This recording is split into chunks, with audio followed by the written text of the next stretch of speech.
here's what I would do if, say, my Amazon account was shut down tomorrow. It's the Morning Marketing Machine, here to grow your e-commerce business with proven marketing strategies and tactics, so you can run your business with machine-like precision. My name is Douglas Levin.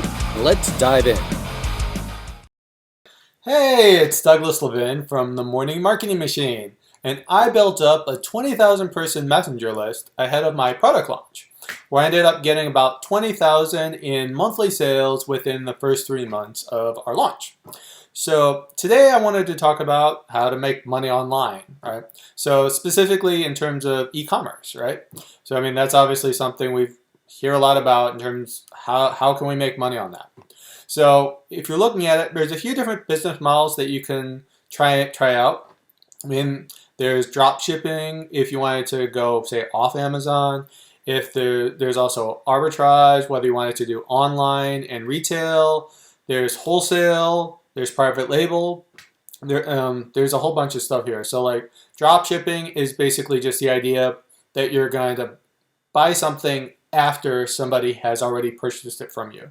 So you kind of set up a website, and then when someone buys, then you go and basically buy the product from the supplier, and then it gets shipped out without you touching the inventory to the customer.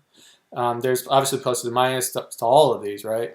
I haven't really done drop shipping. That kind of scared me a little bit, specifically with the Amazon side, because I was coming from Amazon, where they definitely kind of frown upon it. So I wanted to stay away from that. When I got started, I started with arbitrage. So there's 2 types of arbitrage. And basically what arbitrage is that you'll buy it from, like, say, a big box store, like a Walmart or a Target or something along those lines. And then you'll try and buy it, obviously, at a cheaper price. So then when you sell it on, say, like Amazon, you're going to sell it for a higher price and make the difference, right? And there's your profit. So if you can buy it at, say, $10 at Walmart, and then you were to sell it for, say, $30 on Amazon, and after all the fees and shipping and all of the other stuff, you end up making, say, like $9 or $10. Something like that, then you've made $9 off of a $10 purchase.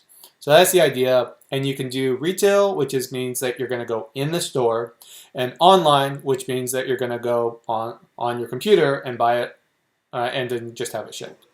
So there's pluses and minuses to that as well. The idea is that it's got great margins. Sometimes you can find amazing deals and you can make a lot of money very quickly. However, you're always trying to find the next product. You might not get a replenishable item, so you're doing a lot of your time trying to find new deals and new deals. You can never actually get something that you can just kind of set it, forget it. There's like, okay, I know this product is going to get me a 40% margin, and I'm just going to keep ordering it over and over again. The other part of it as well is that on Amazon, they sometimes don't like arbitrage sellers. They need them, but they don't like them. So they might give you, you settled this new complaint. They might give you basically the red flag of death because you're selling what they might think are counterfeit because you can't verify that it was purchased with an invoice in terms of like from a authorized supplier.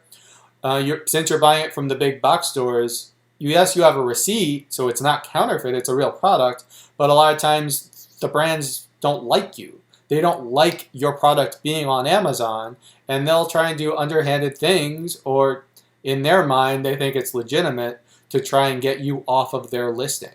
So you're kind of opening yourself up to a lot of potential issues. And yes, you can fight it, and sometimes you can win, but a lot of times that's just not worth the hassle because it's Amazon's sandbox. They can do whatever they want, right? So a couple other ones are wholesale and private label. So wholesale is where you get a direct relationship with the brand, and you can buy and sell their stuff whenever you want, as long as you guys have some type of agreement. So that works really well in terms of on the Amazon platform.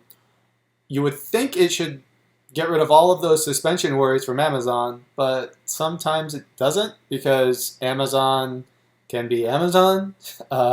They can do things that make no sense, and they're never wrong. So you basically have to kiss the ring, say I'm sorry, and do something to make it better, even though maybe they screwed up.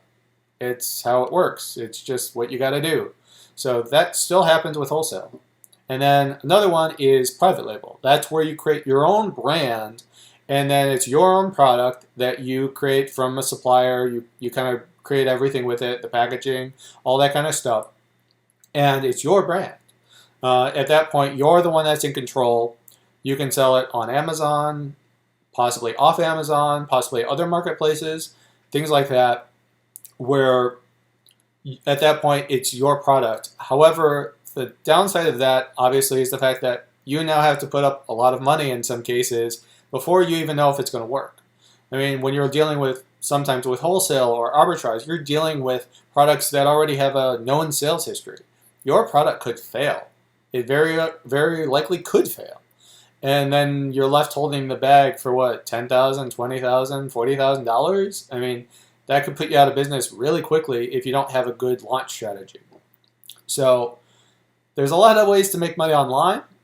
I would say that, all right, here's what I would do if, say, my Amazon account was shut down tomorrow. I would work on building my brand, like work on building my own customer list. And that's where I would actually go to another option of building your off Amazon traffic. So that's where if you were to build, like, say, a Shopify store or something along those lines, the idea is that, yes, you can still run it to Amazon, but if you create that brand, that private label brand, then I'm going to do whatever I can so I can own that customer. So then if I want to drive them to Amazon, that's fine. If I want to have a launch where I want a best-selling product or something along those lines, then I can do that. Or if I want to get more sales on my own Shopify store and just have that customer, then I can direct them there. At that point, since I have the customer, not Amazon, I can do whatever I want. So it's the idea there is like you own the customer. I mean, obviously there are negatives to every single side, right? I mean, with Amazon, they get you traffic. You can have a best-selling product really quickly. However, like I've said, you can wake up and you get the red flag of death in your account and you're done. You've got no way to make any money anymore and you're just stuck. So yes, with Shopify and your own website, you are relying on the traffic. It's not just there. You have to come up with a way to bring traffic in. You have to come up with a marketing strategy. You have to have real brand values. It's a real business. So you have to treat it like that. And you have to do the research to know who your competitors are, what kind of brand values you have, who your ideal customer is. But if you can do all that, then I would take that over the stress and headaches of Amazon any day. I mean, at this point, if you're doing it with that type of strategy in mind, you can make money online on autopilot because you have done those three foundational things and you own the customer. So you're going to get leads coming in on autopilot where you're going to know that customer enough and know what your brand does and nobody else does and why they should buy from you, that you can get sales in your sleep. And you can, if you want to, you can start doing a launch on Amazon to build up traffic and your name of your product if you want to launch, and then just take it over to Shopify. Or if you just say, I don't want anything at all to do with Amazon, or maybe your account's done or whatever it is, then you can just go on your own website, and at that point, it's on you. You don't have to deal with anybody else. You have that customer. So I would say if you want to make money online, that's what I would do. So that's it for today's question. And if you guys found value in this at all or think it resonated with you, then please like and share this on your page, and I will talk to you guys next time. All right.